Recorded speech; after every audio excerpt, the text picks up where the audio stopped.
And we are recording. I want to welcome you, Karen. Welcome, Karen, to this interview in this YouTube series called A Transformational Conversation. And as I told you before we started recording, but I will say it again just for the audience who will hopefully hear it, that one of the things that I haven't really have any insights into is around weight loss and a body image in that regard. So, as you know, I reached out to the community and asked who can I talk to about this, just to, yeah, as you said, researching and see if I can see more in this direction. And you texted me on Messenger, and now we're here. Now we're here. Yeah, I think the body is especially ripe for insights because it seems our meat suits seem so solid. So anything to do with our bodies or food or health or whatever, it's like, yeah, I can see it in success, but my body, yeah, I can see it in relationships, but this is real. How can you deny that our meat suits are real? Everything else you can see is a made up thought construct, but this is solid, And so I think it's a good place to research, because when you really explore and get down to it, that's made up too.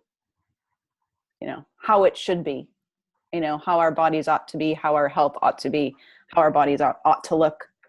That's all made up too. So yeah, it's a good place to go, And can you told a little about it before, but can you?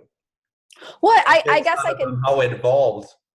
Well, yeah, I can. So I guess my story is a good place to start and what I saw. So when I was around, I think the conditioning was there long before the symptoms started, but around age, it was not around. I remember it was in fall when I was 11 years old. My mom and brother were having dinner. I remember the dinner was baked chicken, buttered noodles, and salad. And I reached for, most people who've had eating disorders, they can tell you when it really started, like the day a switch flipped. And for me, it was that dinner when I reached for another piece of chicken, and my mom and my brother exchanged this look, and I knew they'd been talking about me. Now I grew up with hearing things like my nickname was tub of lard. My brothers, I have 3 older brothers, and they would tease me about, being round. Now I was a gymnast. I was a gymnast. I was, and going through that, we had fat checks and weigh-ins and all that. So there was a lot of focus on my body and my weight. And I was built like is it okay if I swear on your YouTube channel? Yeah, sure. I was built like a brick shit house. I was like a little square, very strong, very athletic. But body, a thin, fit body was very valued in my family. So when I reached for the next piece of chicken and I saw the look,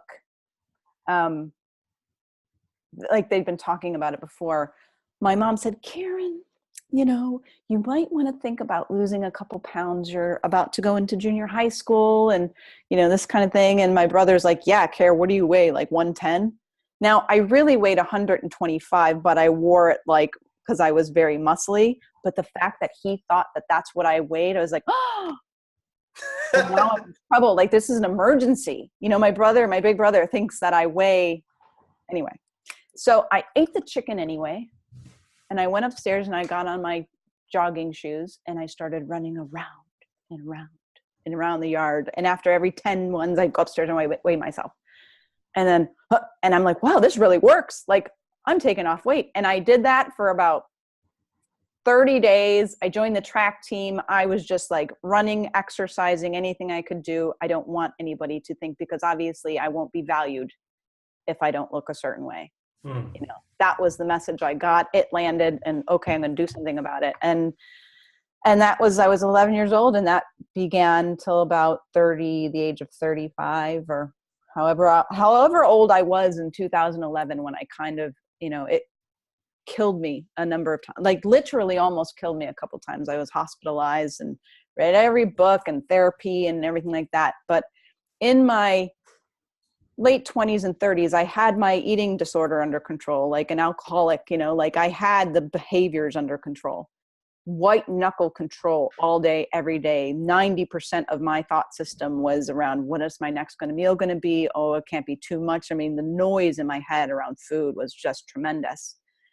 And it was hell. I look back at it now and go, God, that was hell, but it was normal then, you know, this is a normal way to be, to not trust yourself around food and to have all this regimenting around it. Well, that and many other things about approval seeking. So I had an attachment to not being abandoned, right? We all human beings do, but mine was disordered. It's a genetic thing. We don't want to get kicked out of the tribe. Mm. You know, it comes from our survival mechanism, but mine was bastardized, and it was disordered. And in order for people not to leave me, or me not to get kicked out of the tribe of approval, you know, I had to be approved of. So my attachment was to not getting kicked out or abandoned by my family, by my friends, by my husband, by whoever was in my life. And in order for that to happen, people had to approve of me. And in order for people to approve of me, in my mind, that conditioned thought construct was I had to look this way. Mm. I had to be this certain weight. I had to act a certain way. I had to be funny. I had to be the good mom, the good wife, the good daughter, whatever. I became a nurse because my mom told me to, you know, like, because I don't want to get kicked out of the tribe, right? And it made me so sick, Esben. By the time I was in 2011, I had chronic fatigue, fibromyalgia, Lyme disease, depression, anxiety, and then all throughout my teenage years, it was suicidal ideation. Now, I couldn't do it because I'd go to hell. That was what I learned.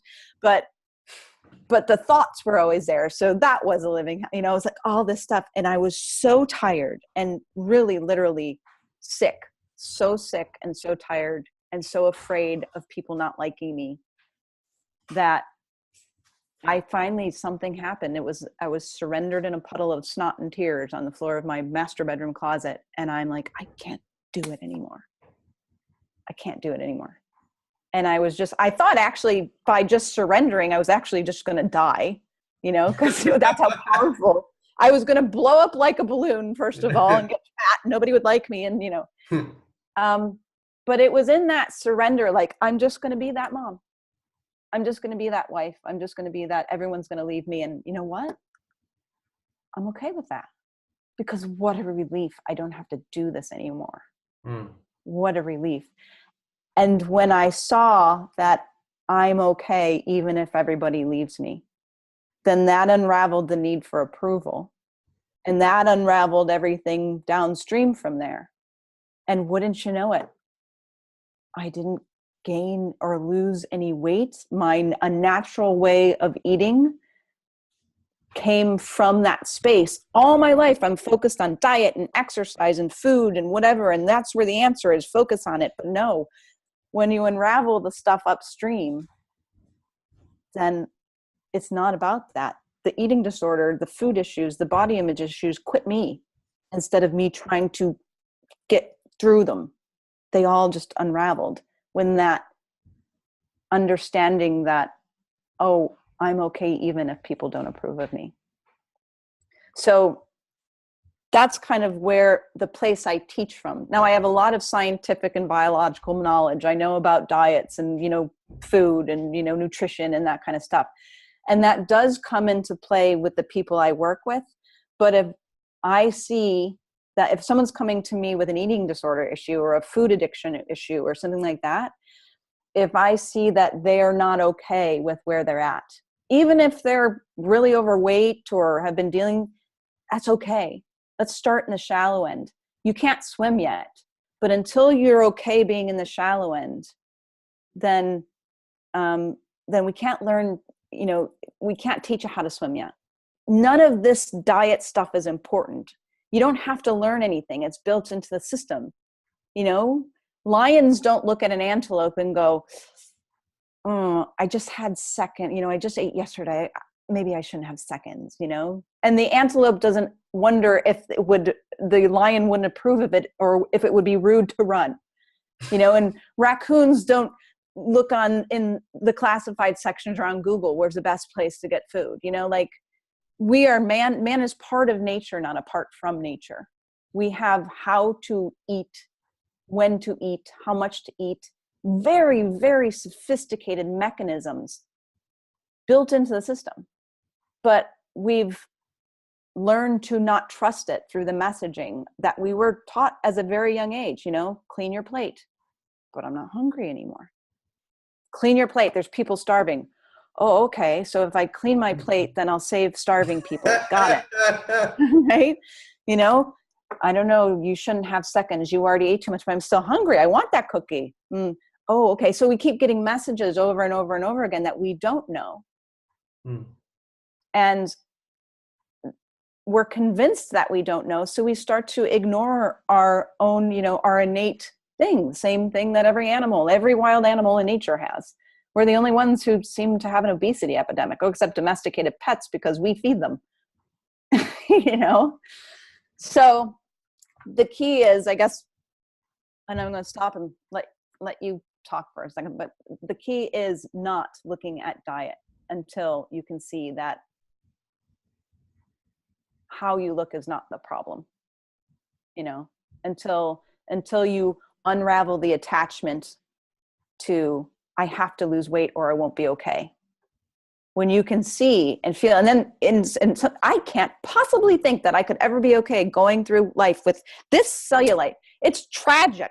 My back fat hangs over my pants. That's tragic. And that's how they really experience their back fat, as a tragedy. It's not a tragedy. It's your body storing and doing actually exactly what it was meant to do. It's working perfectly. Tragedy is sending your kid to school and they never come home. Tragedy is real live monsters that come into the house at night and steal your children. Tragedy is when you can't find food to eat. I'm an Italian mama, like my kids say they're hungry. I'm like, oh God, let me feed you, It's not tragic it's not tragic that I feed them too much sometimes, or that I love to do that. It's tragic. What would really be tragic if I'm holding my child in my arms and I can't feed them? What a fucking blessing it is that we have these kinds of problems, that we have too much weight on ourselves. That's not a tragedy. That's just something we can work out. So that's all I have to say for now. Oh, that's the only thing you had to say. Okay.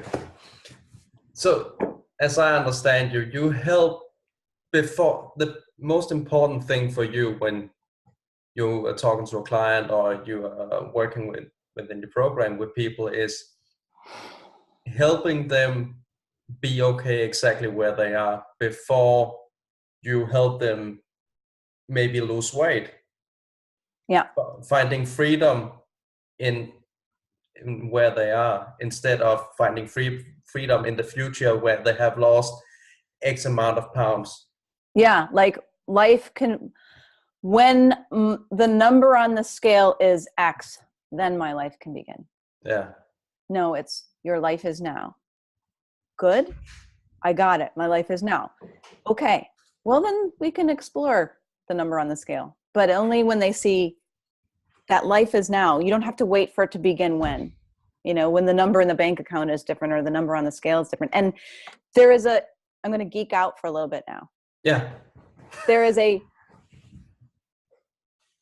is the irony.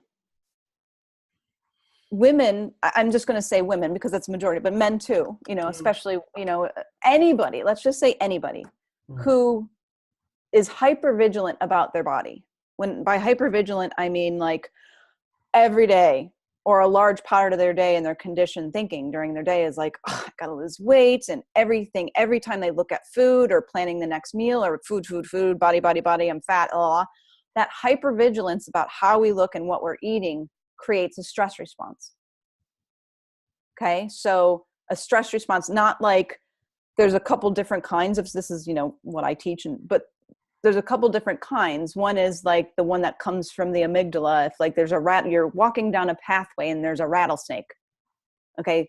One kind of fight or flight response is your body, your amygdala is constantly scanning the environment before you're even consciously aware of jumping out of the way. You're jumping out of the way, right? Like you get this surge of adrenaline, epinephrine.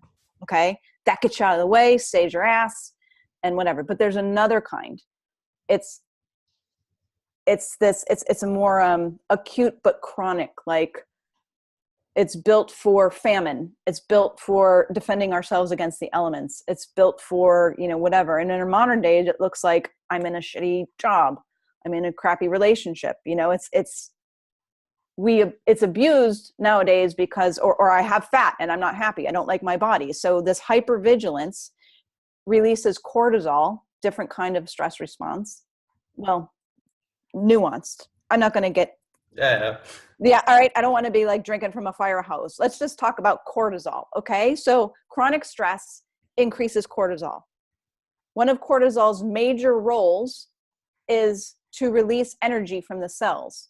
So say there's a famine. I got to walk a long distance, miles, maybe for days, to get to some more food, some more energy. So cortisol is going to release the energy from my cells. So I have a long time. I have lots of fat storages on my body that I can use for energy to go get more food or, water or whatever you need.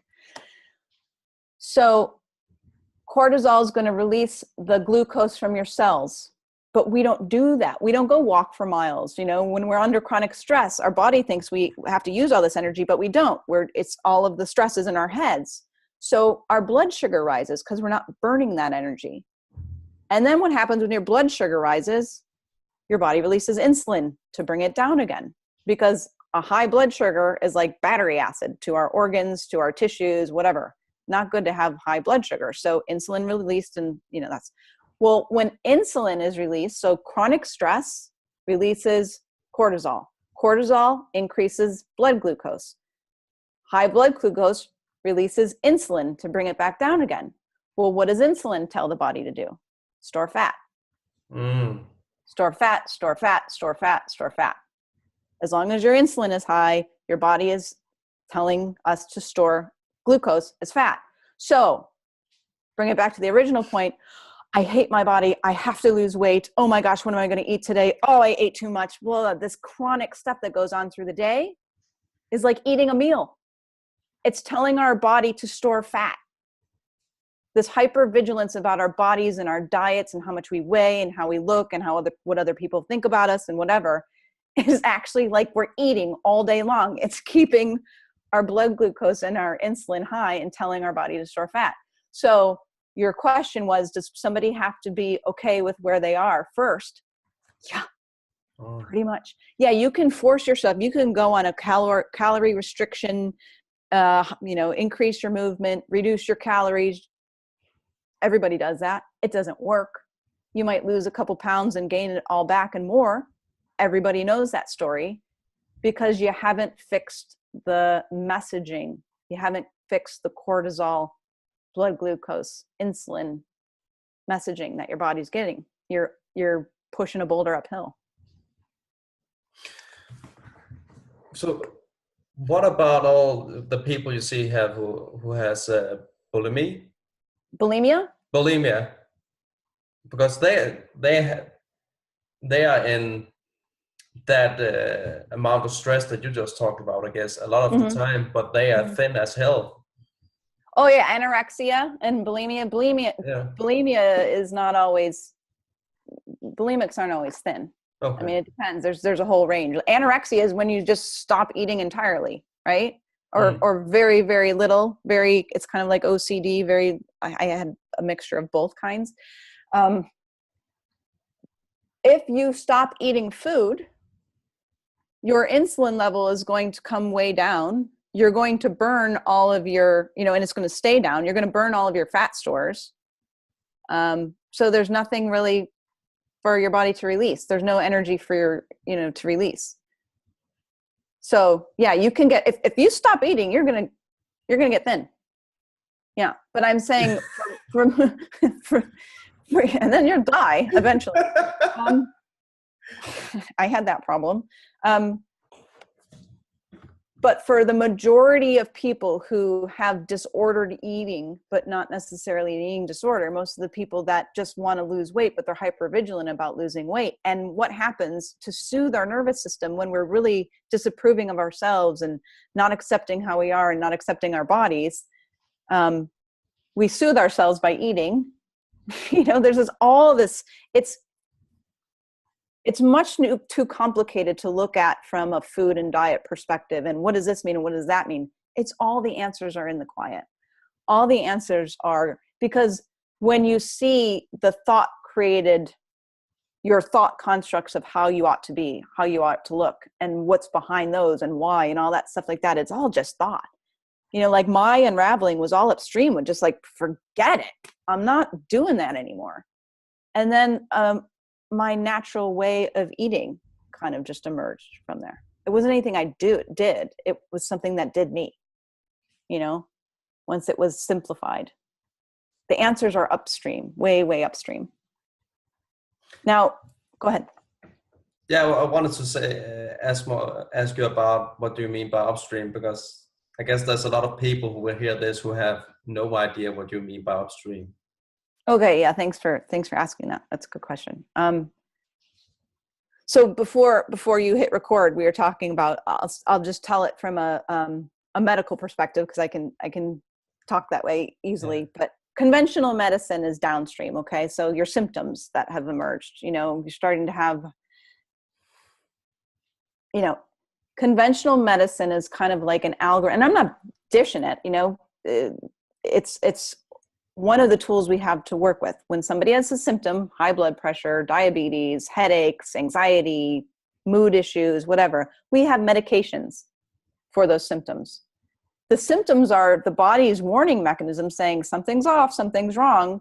So in order to make us more comfortable in life, sometimes medications are necessary, but if that's all you do is work downstream where symptoms live, then it's kind of like putting a Band-Aid over the emergency light in the car that's going, migraine headaches and, gut issues and mood disorders and whatever. It's like the emergency light going, something's off.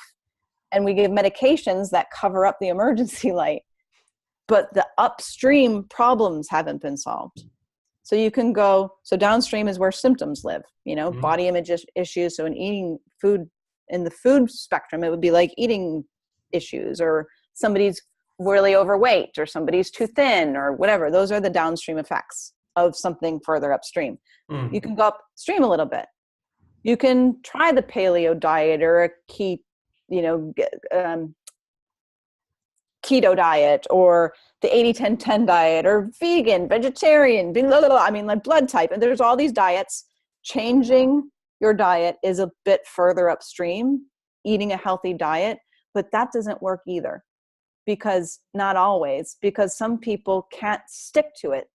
I mean, nobody who comes to me doesn't know. Some people know more about nutrition than I do. They've tried every diet. They've gone, they've done everything. It's not a lack of knowledge, but why can't they implement it? Why can't they continue to eat a healthy diet like a normally, naturally thin person does? They don't go for the unhealthy stuff. They don't even have to think about it. Okay, so why can't I stick to it? Further upstream, we're looking at what's behind the disordered eating, why you can't stick to it.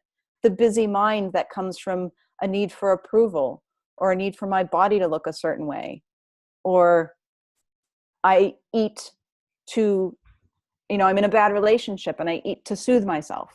That's kind of further upstream. Even further upstream from that, where my issues unraveled was, that's all from here is all coming from this attachment up here. That's made from thought, that I've convinced this belief that I need to do this in order to be okay. is causing all this downstream noise and preventing my innate GPS, my extremely sophisticated mechanism for what, how, and when to eat from coming through. So there's the river. Yeah, it's funny. I have been wondering about, there's like millions of diets. Like there's coming new diets every day, and some of them work some of the time for some people, and some people lose weight sometimes, and a lot of them gain it again. It's just interesting to see what's behind. Like you said, it's going up and down all the time. People losing weight, they gain it again. Why can't they hold off the weight? And I guess the reason why your program is not called weight loss, but it's called weightless. Weightless, taking the weight of your body off your mind. Mm-hmm. Yeah. Yeah. It's because as you said, the most important thing is not losing weight, is thinking less about it. Yeah. And because you will reach a more natural, you can reach your natural weight. Your body is designed for homeostasis. Homeostasis is balance, right? And hunger, thirst, tiredness, whatever, all these things are homeostatic mechanisms. When you're, I won't go there. That's like that's like drinking from a fire hose. Okay, so your body knows how to eat. Like Paul McKenna wrote a book, I Can Make You Thin, and he talked about the 4 characteristics about. It was Paul McKenna and Michael Neal wrote this book together, and I don't know. It's like it's a long time ago. Yeah, I'm not going to guess on the date, but the 4 things of naturally thin people who didn't have to think about it, people who are they're acting as if they're part of nature, just what to do around food comes naturally to them. The 4 major characteristics were they eat what they want. Okay. First of all, they eat what they want. Second of all, they eat what they want. They eat slowly. They enjoy their food. You know, they don't shovel it in to get ahead of the bitch in their head that's barking at them to stop. Just shovel it in quick before, it's they eat what they want. They eat slowly. They enjoy their food. They stop when they're not hungry anymore. Not necessarily when you're full. I mean, stop when you're not hungry anymore, because if you're not hungry anymore, why would you continue to eat? Right? Because it tastes good. Well, yeah, but you can do that. But see, a naturally thin person might have a second piece of chocolate cake, but the next day, because their body doesn't need the energy, their body's not going to ask them to eat more, but that homeostatic mechanism, I'm just going to say the word again, they don't have to worry about it. You can enjoy a little more food and a celebration and whatever. What was the last thing? They eat when they're hungry. They enjoy their food. They stop when they're not hungry anymore. And I can't even remember the 4th one. But anyway, the point is, you can look it up. Yeah. The point is, it's not follow these 4, because now it's like, oh, that's how I'll lose weight. I'm going to follow these 4 rules. Well, no, that you're missing the point. It's those are the 4 behaviors that come from a quiet mind. A busy mind would go, okay, if I follow these 4 rules, then, it's a busy mind saying, I'm going to follow these 4 rules so I can get thin, because I'm not going to be okay unless I get thin. It's like the reverse of like the 10 Commandments. I love the interpretation of the 10 Commandments. Have you heard that one? Yeah, I heard Michael doing that. Not thou. Yeah, so it's not thou shalt. It's thou shall. When you walk with God, thou shall. It's like a description of behaviors that come from a quiet mind. Eating behaviors these are a description of behaviors that come from having a quiet mind. If you try to follow these 4 rules in order to get somewhere you're just going to be busy again. And then that'll be another thing like, oh, I can't keep up with that. you know? Yeah, it's funny. I've been trying to do different diets.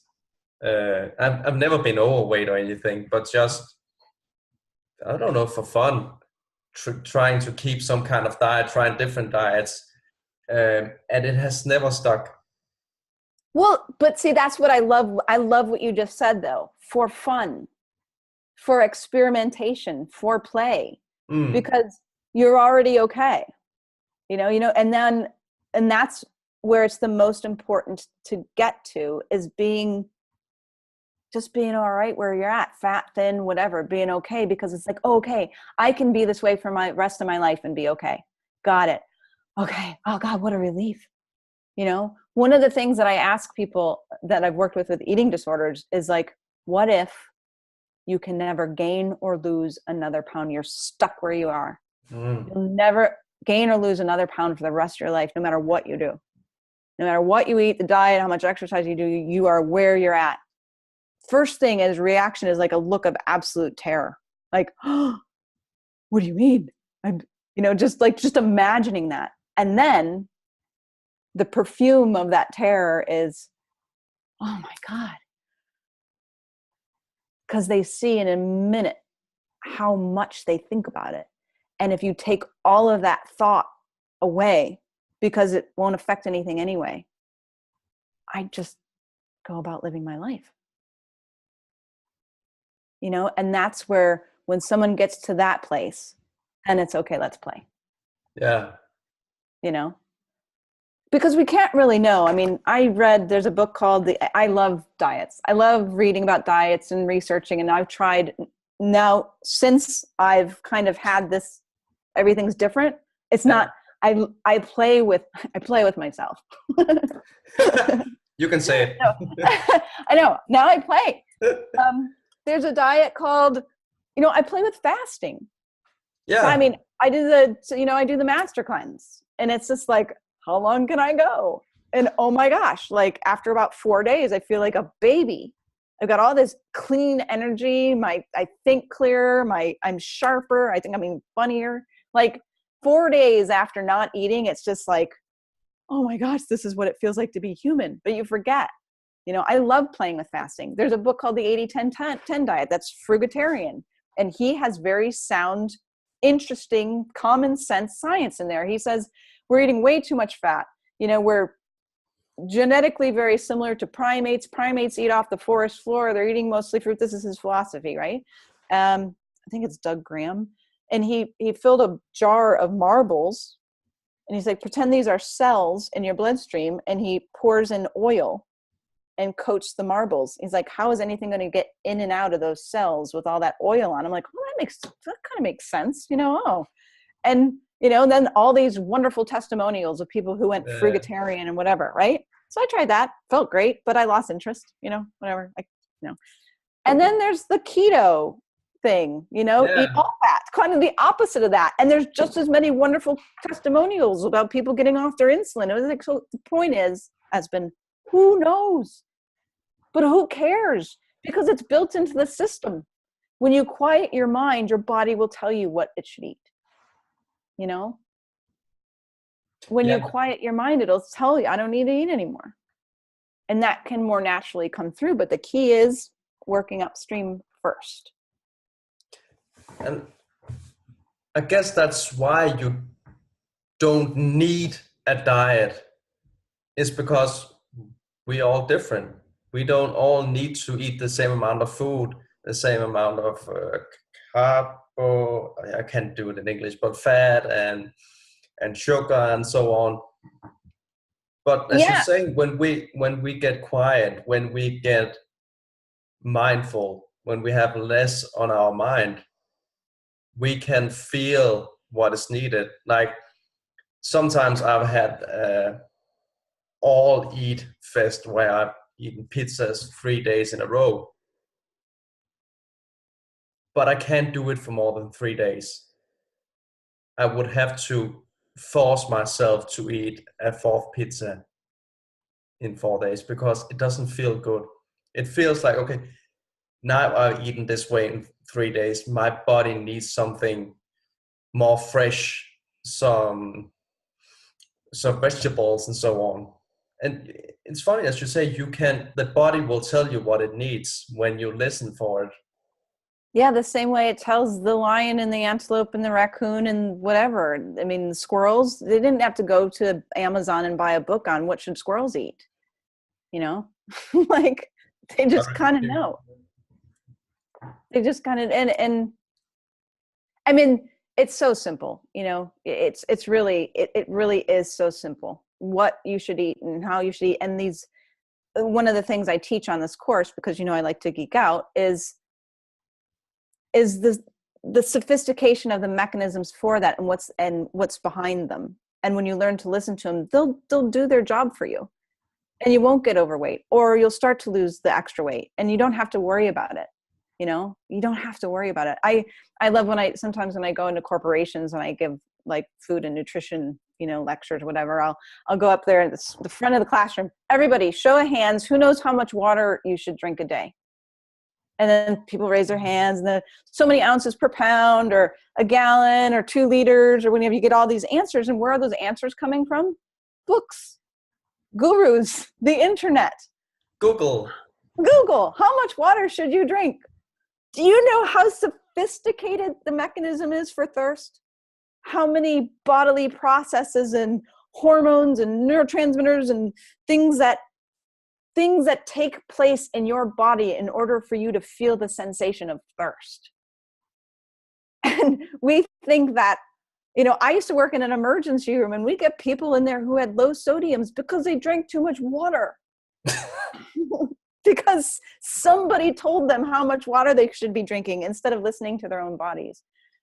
Now, it's also important to know that some things that we drink, like caffeine and sugary sodas and things that human beings aren't really designed for, can F with that thirst signal.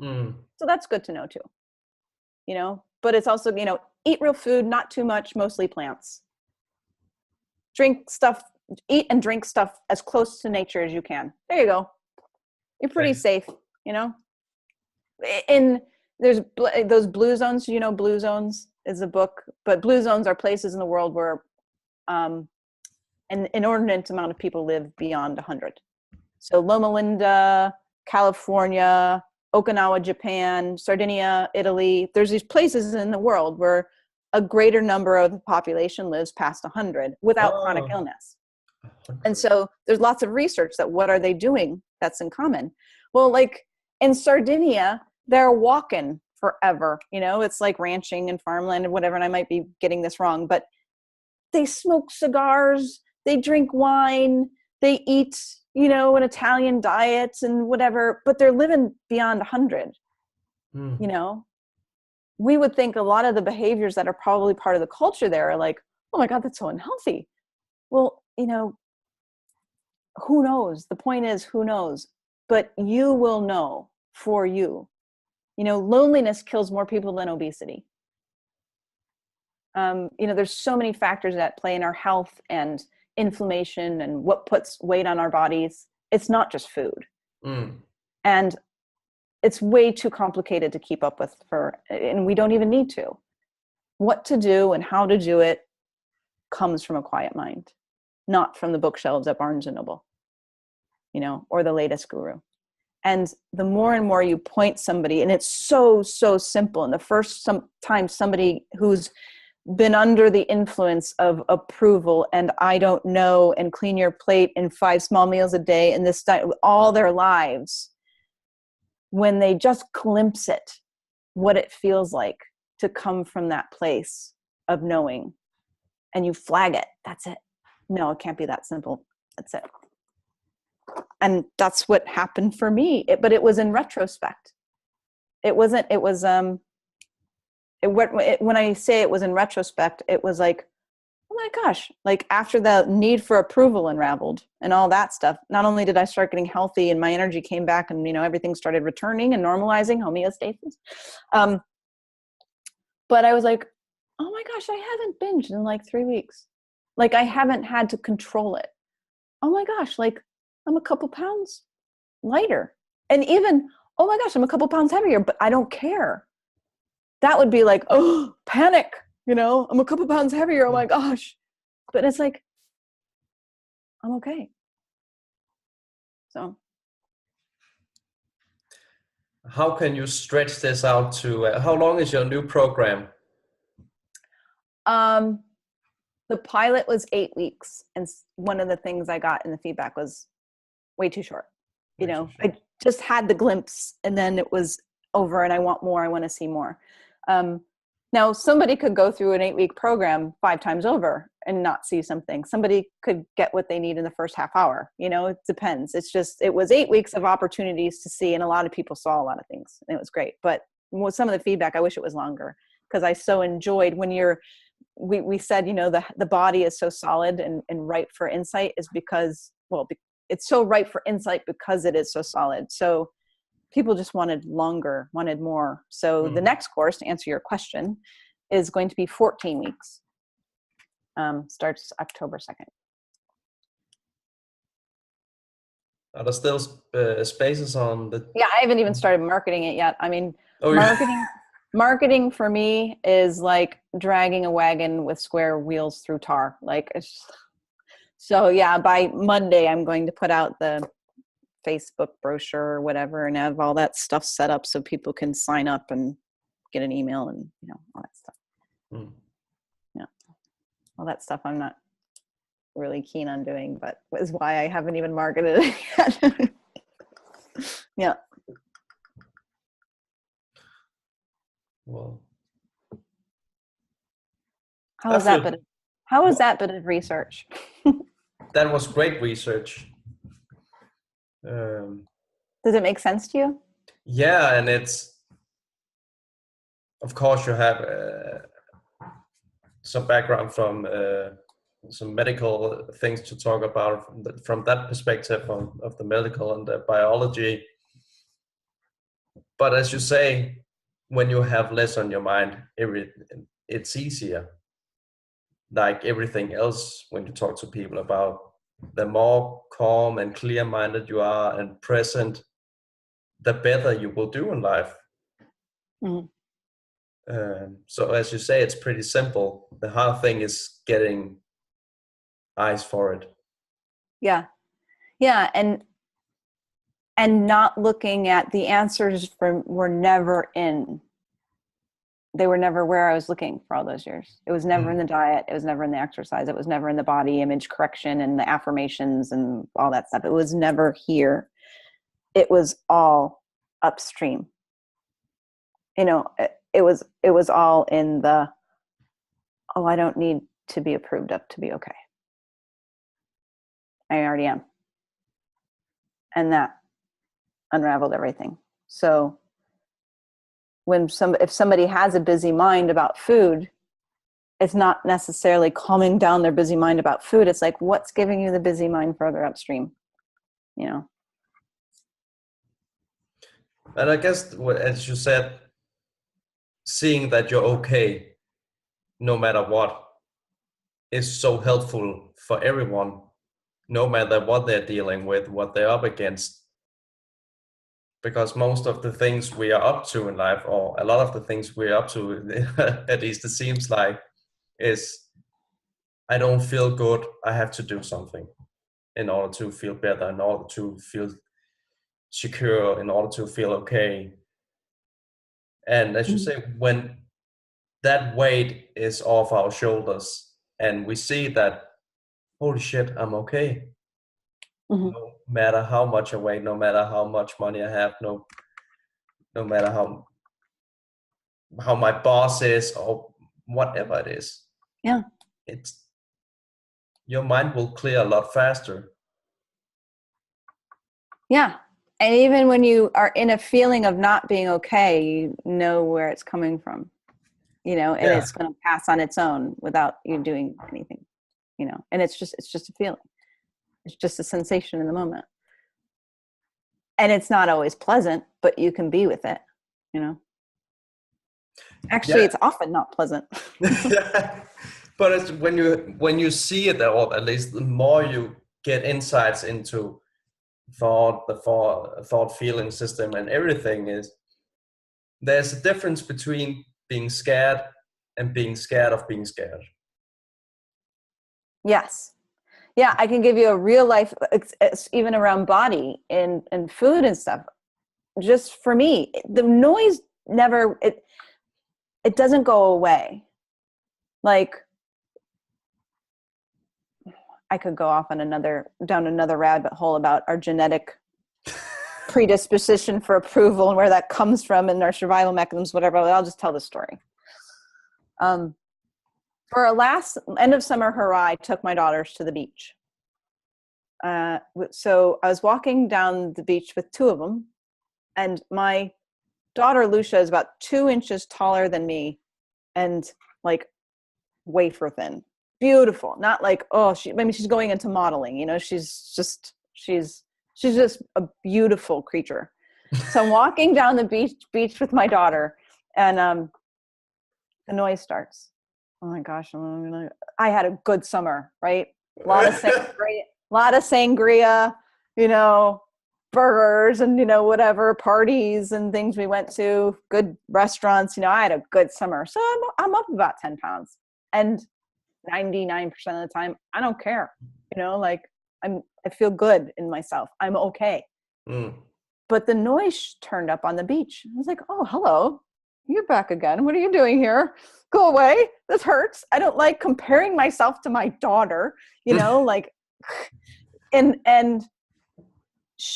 it was the old voice that came in. You're not good enough, you know, whatever. You're not thin enough. You're not whatever. But I know now that if I give her my attention, if I give that voice my attention, it's going to hurt. And that pain, where I used to think, oh, good, the pain will whip me into shape, so then I'll really mind my diet and lose the weight, whatever. She's going to help me get there. Well, no, actually now I know she's not getting me. She's only hurting me. She's not, but she comes from that's the rabbit hole I was going to go in about the genetic need for approval, so we don't get kicked out of the tribe and all that stuff. It's just been bastardized. You know, it's no longer, I have to mind this dominance hierarchy of my tribe and please Ankh, so I don't get kicked out and eaten by wolves, you know. But now in modern day is I have to be thin because then I won't get kicked out of my tribe. It's not true, you know, but it still comes from this very ancient survival mechanism, that need for approval. But it's not helping me. It's not taking me where I want to go. So if I listen to her, it's going to hurt, and it's not going to get me where I want to go. It's not like I'm going to lose weight listening to her. Actually, I might gain weight if I more pay attention to her, because she's going to stress me out, you know?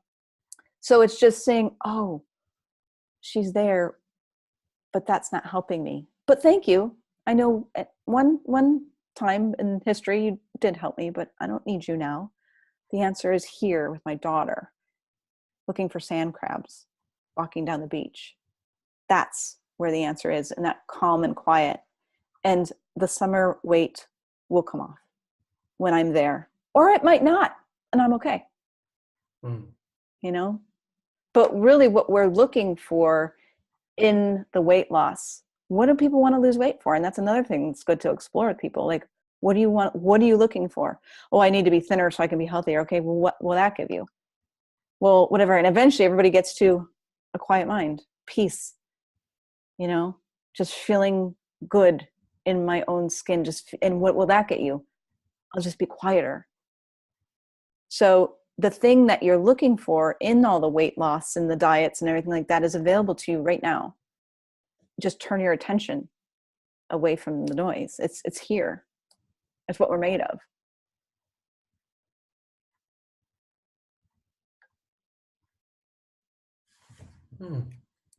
I think that's a great place to end. Yeah, me too. Well, it was a joy. Thank you for having me. Yeah, thank you. I love to talk about this stuff, and if it can help anybody, because people are just suffering in their minds. Yeah. Well, thank you for being a part of this, and I will make a link in the description for your program, your website, if people want to get in touch with you. Super. I'd be happy to help. Would be great. Cool. I will All stop right, the love. recording.